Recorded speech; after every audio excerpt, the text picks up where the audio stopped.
Que se passerait-il si je te disais que tout ce que tu crois savoir sur les femmes est une illusion?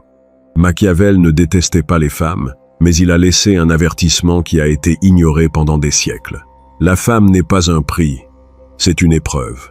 Et si tu ne la comprends pas, elle pourrait détruire ton objectif sans même essayer. Dans cette vidéo, tu vas découvrir la vérité qu'aucun livre de développement personnel n'ose dire. Prépare-toi, parce qu'après cela, tu ne les verras plus jamais de la même façon. Avant de commencer, si tu en as marre d'être le bon gaz qui finit toujours dans la friend zone, j'ai condensé toutes les stratégies psychologiques dans mon nouveau guide ultime, le code de l'attraction. Le lien est dans le commentaire épinglé. Mais attention, ce n'est pas pour tout le monde. Bref, revenons à la vidéo. Depuis l'aube de la civilisation, l'homme a poursuivi la femme comme si elle était un trophée, une destination, une promesse de plénitude émotionnelle. Mais Machiavel, le penseur qui comprenait le pouvoir non pas comme une fantaisie mais comme une réalité brutale, n'a jamais vu la femme comme une récompense. Pour lui, la nature féminine n'était ni bonne ni mauvaise, mais stratégique. Et cette seule idée le sépare de presque tous les hommes modernes qui continuent à marcher endormis vers le piège le plus séduisant du monde, le charme d'une femme. Machiavel n'a pas écrit directement sur les relations entre hommes et femmes. Mais ses enseignements sur le pouvoir, la manipulation et la survie s'appliquent avec une précision chirurgicale quand nous parlons du féminin. Pourquoi ? Parce que la femme, dans son état naturel, n'est pas conçue pour te sauver. Elle est conçue pour te mettre à l'épreuve. L'erreur la plus commune des hommes aujourd'hui est de supposer que la femme cherche la même chose que lui. Connexion, don de soi, romance éternelle. Mais non, elle n'est pas en train d'observer si tu es romantique. Elle est en train d'évaluer, consciemment ou instinctivement, si tu es fort, si tu es digne d'être suivi, si tu peux maintenir le cap quand elle, comme le vent, change de direction.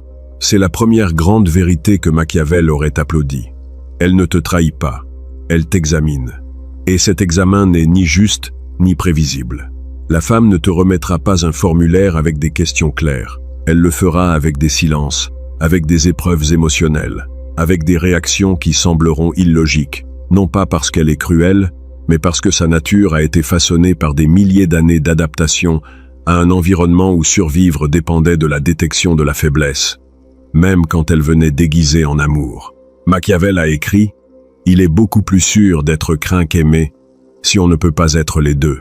Cette phrase, redoutée par les moralistes, prend un nouveau sens quand nous l'appliquons à la dynamique amoureuse. L'homme qui s'agenouille pour de l'affection, qui se livre complètement avant d'avoir été éprouvé, n'est pas aimé, il est utilisé. Non pas par méchanceté féminine, mais par biologie féminine. Parce que là où elle sent qu'il se livre sans condition, son instinct n'interprète pas l'amour, il interprète un manque de valeur. C'est pourquoi Machiavel aurait averti « Ne confonds pas désir avec destinée ». L'attraction n'est que la porte, mais s'il n'y a pas de structure derrière, s'il n'y a pas d'objectif, de vision, de maîtrise de soi, elle entrera, regardera autour d'elle et partira. Non par caprice, mais parce qu'elle n'a pas vu un leader, elle a vu un sujet. Le drame de l'homme moderne est qu'il a été domestiqué par des narratives romantiques. On lui a dit que plus il donne, plus il sera aimé, que plus il s'adapte, plus il sera valorisé. Mais Machiavel nous crie depuis sa tombe intellectuelle « Le pouvoir ne se supplie pas, le pouvoir se projette ». Et dans la relation homme-femme, le pouvoir n'est pas la domination sur elle, mais la domination sur soi-même. La femme observe comment tu réagis, pas ce que tu dis. Elle observe si tu perds le contrôle quand elle s'éloigne, si tu t'effondres quand elle ne te prête pas attention, si tu perds l'axe quand elle te met à l'épreuve. Et quand cela se produit, ce n'est pas qu'elle a changé, c'est qu'elle a révélé ce qu'elle attendait toujours de voir, si tu étais solide ou si tu n'étais qu'une façade. Machiavel dirait que la femme n'est pas l'ennemi, mais il t'avertirait aussi qu'elle n'est pas ta sauveuse. C'est un miroir qui ne réfléchit pas ta beauté, mais tes fissures internes. Et si tu n'as pas de force intérieure, elle le saura avant toi. C'est pourquoi le premier chapitre de cette vérité inconfortable est simple mais brutal. Elle ne vient pas te compléter, elle vient te révéler. Et si tu n'es pas prêt, ce qui aurait pu être une relation sera une démolition émotionnelle. Machiavel ne détestait pas les femmes, il comprenait simplement que tout être humain agit selon des incitations et que le pouvoir ne se donne pas, il se prend. Si tu ne comprends pas cela, tu finiras par la blâmer pour ce que tu n'as jamais su soutenir. Et voici le paradoxe final de ce chapitre. La femme cherche un homme fort, mais elle ne te le dira pas. Elle te mettra à l'épreuve. Et chaque épreuve que tu surmonteras te rapproche, non seulement de son respect, mais de la maîtrise de ta propre vie. Parce qu'au final, elle ne te rendra pas grand, mais elle peut te montrer où tu es encore petit. Il y a une idée dangereuse qui coule comme un poison doux dans l'esprit de l'homme moderne. La fantaisie qu'une bonne femme arrivera, l'aimera inconditionnellement, prendra soin de lui, et lui donnera la paix sans rien demander en retour. Une vision tendre, confortable et absolument fausse, parce que la vérité aussi crue qu'inévitable est celle-ci. La femme n'est pas venue te donner le calme, elle est venue briser tes illusions. Oui, elle peut te donner de l'amour. Oui, elle peut te donner des moments de tendresse, de plaisir, de complicité. Mais ne confonds pas cela avec une intention de te rendre heureux.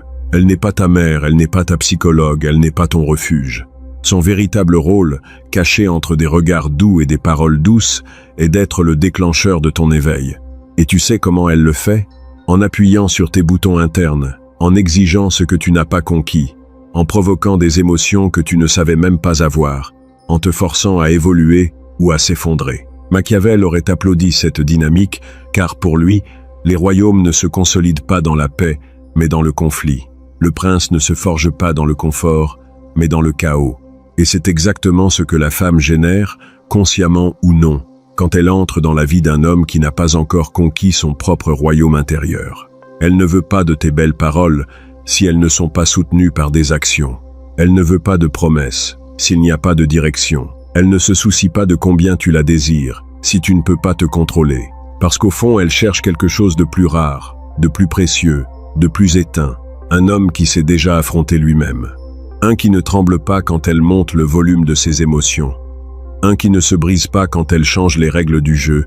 Un qui reste ferme, non pas parce qu'il est froid, mais parce qu'il a déjà brûlé avant et a appris à brûler sans s'effondrer. Donc, c'est ici que beaucoup d'hommes échouent.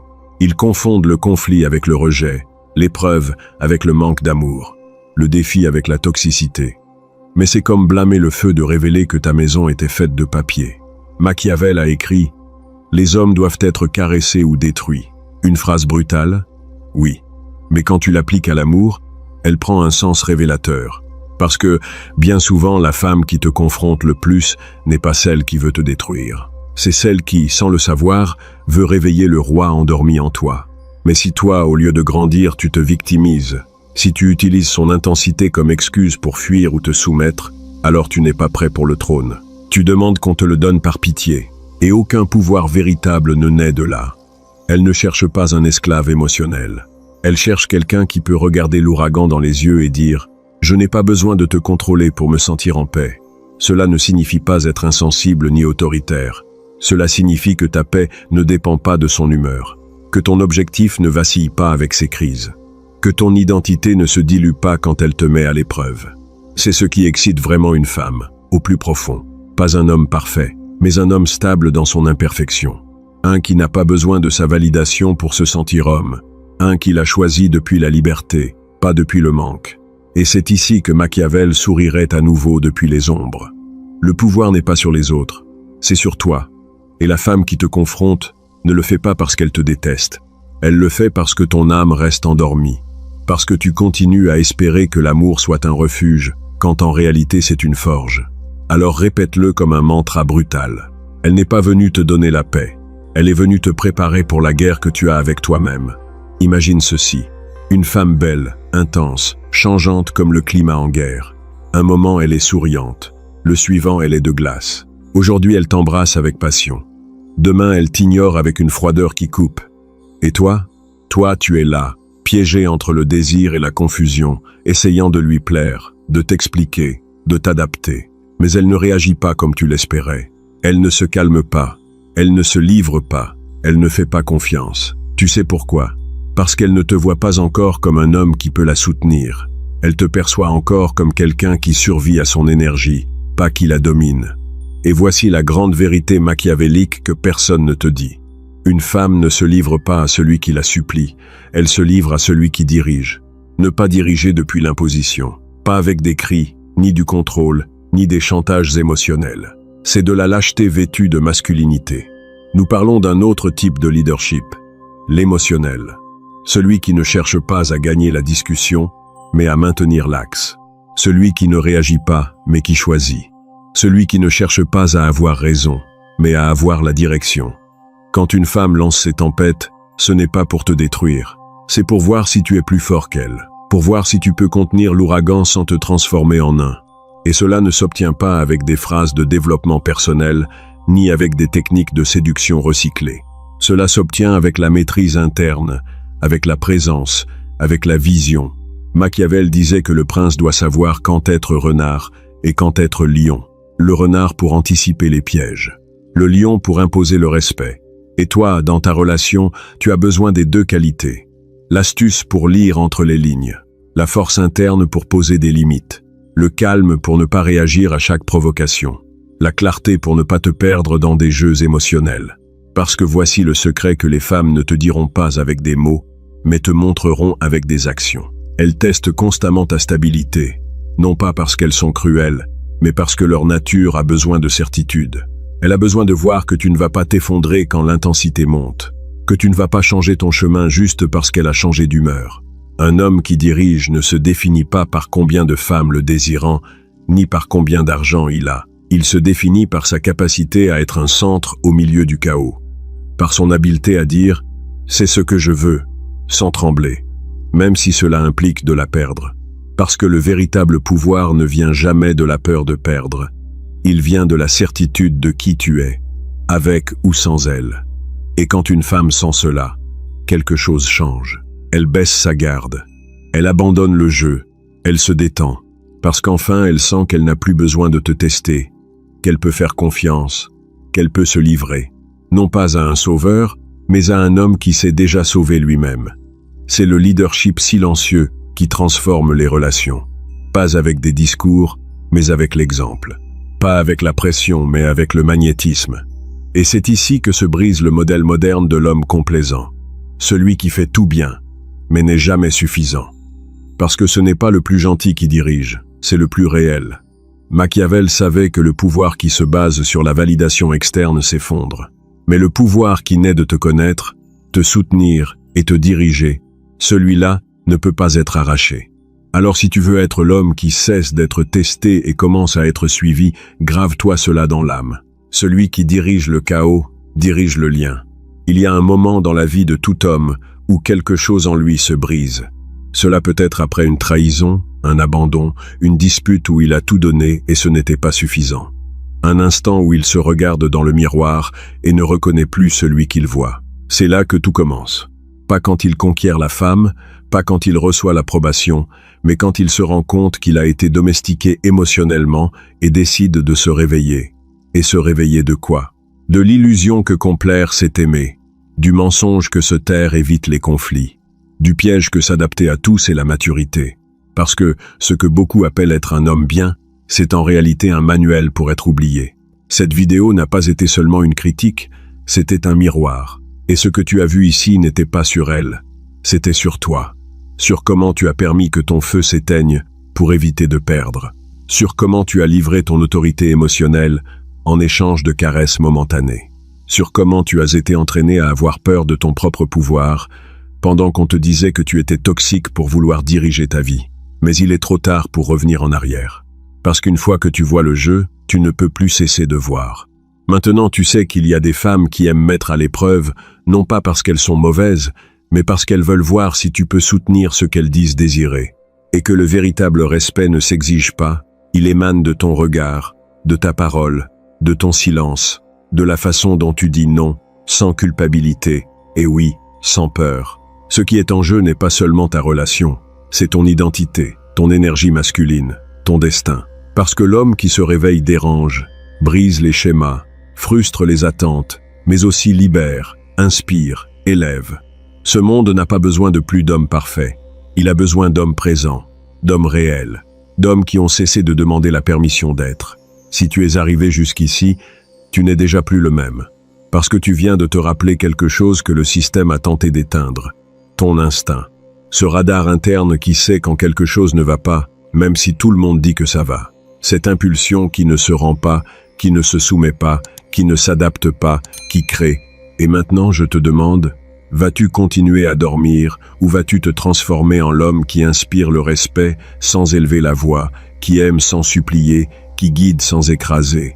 Rappelle-toi ceci, les femmes ne cherchent pas un sauveur. Elles attendent un leader, mais pas un qui les domine, un qui se domine lui-même. Si cette vidéo a remué quelque chose en toi, ne l'ignore pas. Machiavel ne détestait pas les femmes, mais il a averti les hommes qui ne se connaissaient pas eux-mêmes. Le véritable ennemi n'a jamais été elle, mais ton aveuglement face à toi-même. Maintenant que tu t'es réveillé, ne te rendors plus. Fais-toi une promesse. Tu ne vivras plus confus, faible ou perdu dans son ombre. Construis ton centre, domine ton énergie, dirige ta vie. Si tu veux comprendre davantage sur le pouvoir masculin et comment récupérer ton essence, je t'invite à voir cette autre vidéo qui changera ta façon d'aimer pour toujours. Parce que l'homme qui se connaît ne redevient jamais esclave.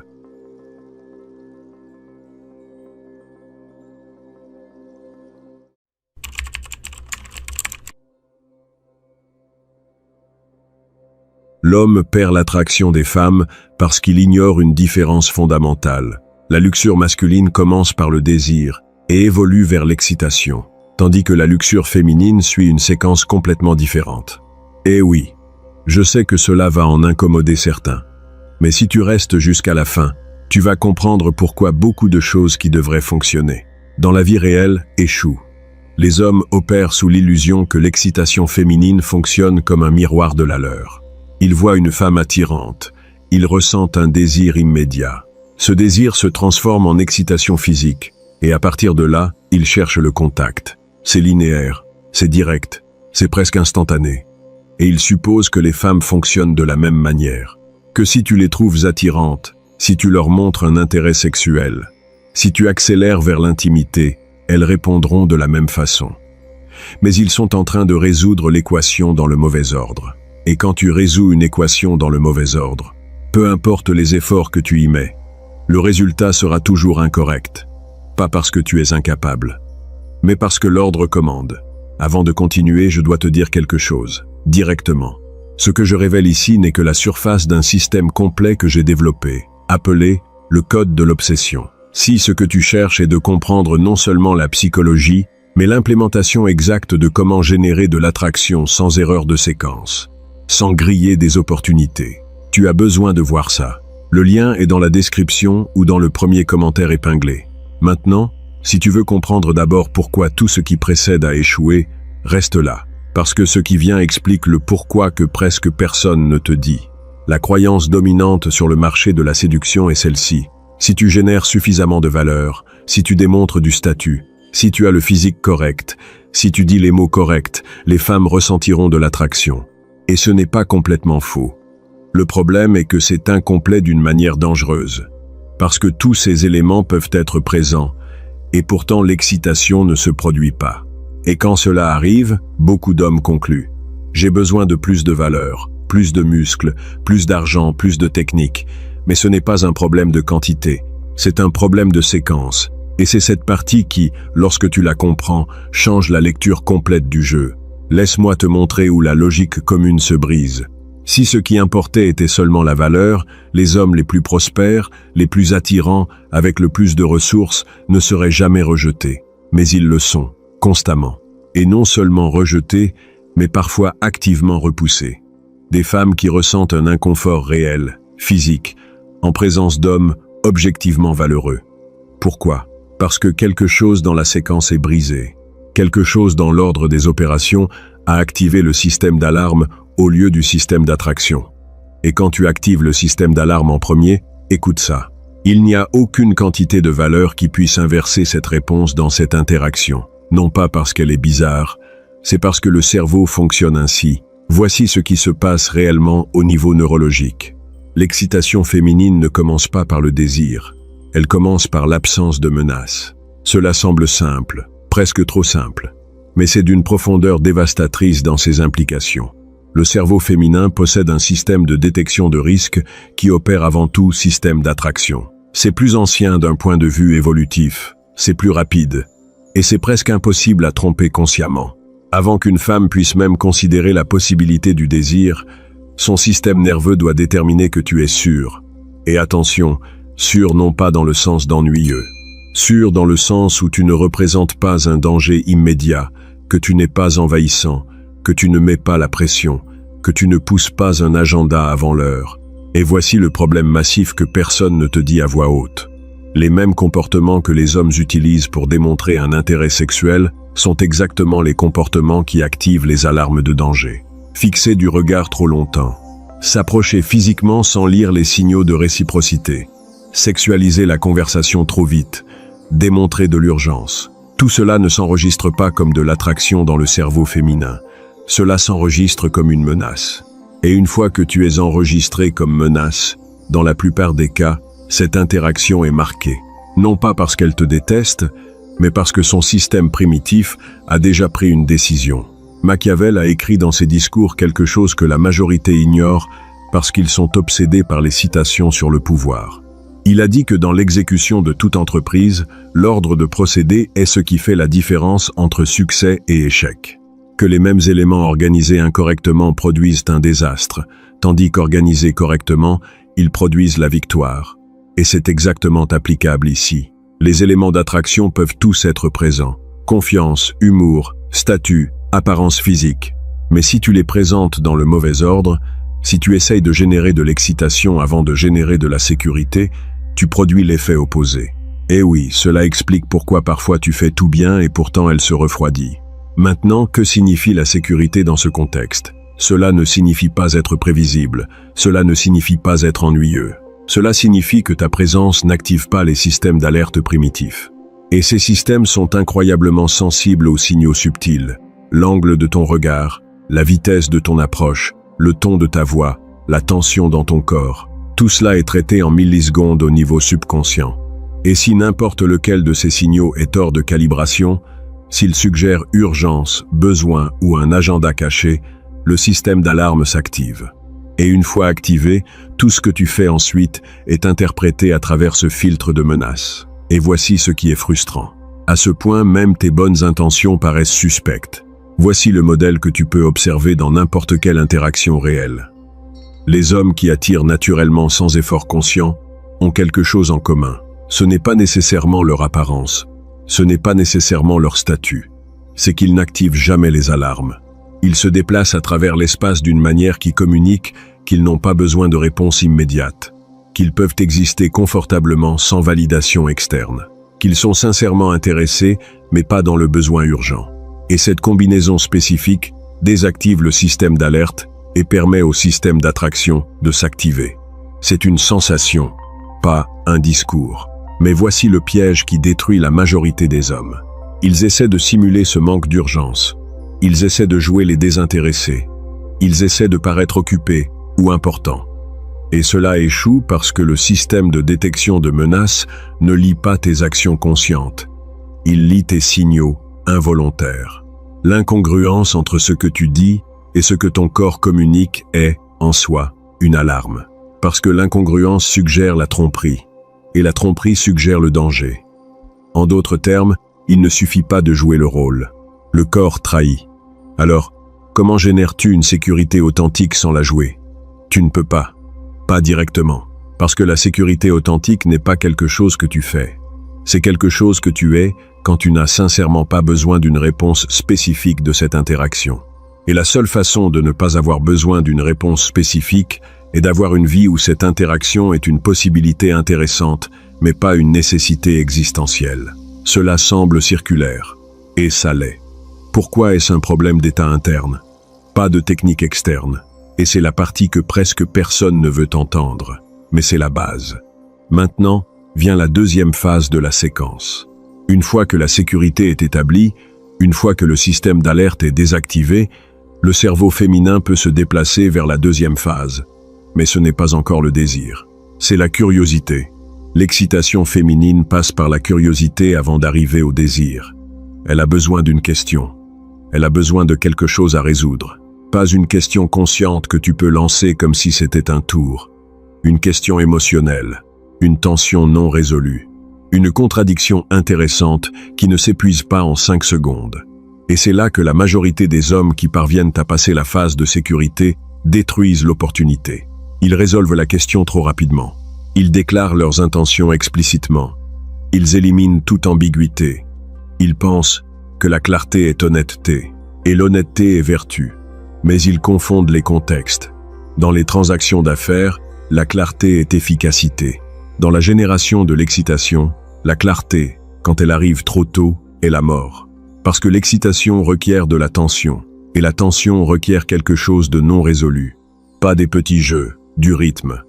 Machiavel a observé que celui qui cherche à tromper trouvera toujours quelqu'un pour se laisser tromper. Mais ils oublient la deuxième partie. Il a aussi averti que la nature humaine désire ce qu'elle ne peut pas posséder complètement et s'ennuie de ce qu'elle possède sans effort. Appliqué à la séquence d'excitation, si tu te présentes comme complètement disponible, complètement éligible, complètement résolu, tu élimines la tension dont la curiosité a besoin pour se transformer en désir. Non pas parce que tu es honnête, mais parce que tu es prévisible. Et la prévisibilité est le tueur silencieux de l'excitation féminine. Mais attention, parce qu'ici beaucoup vont vers l'extrême erroné. Cela ne signifie pas être fuyant. Cela ne signifie pas jouer à des jeux conscients de disponibilité. Cela signifie avoir sincèrement une vie où tu n'es pas complètement disponible parce que tu as des priorités réelles. Où tu n'es pas complètement éligible parce que tu as une profondeur qui ne peut pas être évaluée en une conversation. Où tu n'es pas complètement résolu parce que tu es en mouvement, en train d'évoluer, de construire quelque chose de plus grand que l'interaction présente. C'est la différence entre l'authenticité qui génère de la tension et les techniques qui ne génèrent que de la frustration. Maintenant, la troisième phase, de la curiosité au désir. C'est le pont que la majorité ne traverse jamais parce qu'il requiert quelque chose de contre-intuitif. Il requiert que la femme ait de l'espace. Pour investir, en premier, cela semble à l'envers, je le sais. Les hommes pensent qu'ils doivent démontrer de la valeur, démontrer de l'intérêt, démontrer qu'ils sont la bonne option. Mais la démonstration unilatérale ne génère pas de désir. Elle génère de l'évaluation. Et l'évaluation est un processus froid, calculateur, où elle cherche des raisons pour te disqualifier. Et si tu te mets en mode démonstration, tu la pousses toi-même dans ce mode. Le désir ne vient pas du fait que tu démontres de la valeur. Il vient du fait qu'elle découvre la valeur par elle-même. Et elle ne peut la découvrir que si elle doit chercher, si elle doit interpréter, si elle doit investir de l'énergie mentale pour déchiffrer qui tu es réellement. Et cet investissement mental est ce qui crée le pont de la curiosité au désir, parce que le cerveau justifie l'investissement. Si je pense de manière répétée à quelqu'un, si j'analyse ses paroles, si j'essaie de comprendre ses intentions, mon cerveau construit un récit pour justifier cet investissement de ressources cognitives. Et ce récit est « ceci doit être important, ceci doit m'importer ». Et c'est là que naît la charge émotionnelle. Et voici le tournant brutal. L'investissement mental féminin ne vient pas du fait que tu lui donnes plus. Il vient du fait que tu retiennes sélectivement. Pas des informations cruciales, pas l'honnêteté fondamentale, mais l'accès complet. Temps illimité, validation constante. Quand tu es complètement accessible, il n'y a pas besoin de penser à toi quand tu n'es pas présent. Mais quand ta présence est précieuse, parce qu'elle est finie. Quand ton attention est significative, parce qu'elle est sélective. Quand tu ne livres pas ton approbation sans discernement, alors elle pense à toi en ton absence. Et la pensée répétée crée de l'importance émotionnelle. Ce n'est pas de la magie, c'est de la mécanique. Maintenant la phase finale, du désir à l'excitation physique. Et c'est là que la séquence atteint son point le plus délicat, parce que l'excitation physique requiert quelque chose que la majorité des hommes fait trop tôt, l'escalade physique. Mais l'escalade physique prématurée est exactement ce qui détruit tout le travail des phases précédentes. Parce que le contact physique, sans les 3 phases préalables complétées, ne s'enregistre pas comme érotique. Il s'enregistre comme une violation de l'espace personnel. Et pour que ce soit clair, ici il n'y a pas de forçage. Il y a lire la réciprocité et respecter les limites. S'il n'y a pas de signaux, il n'y a pas de passage. La différence entre le toucher qui génère de l'excitation et le toucher qui génère de l'inconfort n'est pas le toucher lui-même. C'est le moment. C'est la préparation. C'est si les phases préalables sont complètes. Sécurité établie. Curiosité générée. Désir construit. Seulement alors, seulement quand ces 3 phases sont complètes, le contact physique est le bienvenu. Il est anticipé. Il est désiré. Parce que maintenant, il est aligné avec son état interne. Ce n'est pas une imposition externe, c'est l'expression d'une tension qui existait déjà et cherchait une résolution. Machiavel a averti que les hommes s'imaginent des principautés qui n'ont jamais existé en réalité. Et alors, ils échouent parce qu'ils poursuivent l'imaginaire en ignorant le réel. Les hommes s'imaginent que l'excitation féminine fonctionne comme la leur. Et alors, ils appliquent des stratégies conçues pour un système complètement différent. Et ils se demandent pourquoi cela échoue. Cela n'échoue pas parce que tu es inadéquat. Cela échoue parce que tu utilises le mauvais manuel d'opération. Et quand le manuel est le mauvais, peu importe l'énergie que tu y mets, le système ne répond pas comme tu l'espères. La révélation finale est celle-ci. La majorité des hommes ne génèrent jamais d'excitation féminine, non pas parce qu'il leur manque les ingrédients, mais parce qu'ils appliquent les ingrédients dans le mauvais ordre.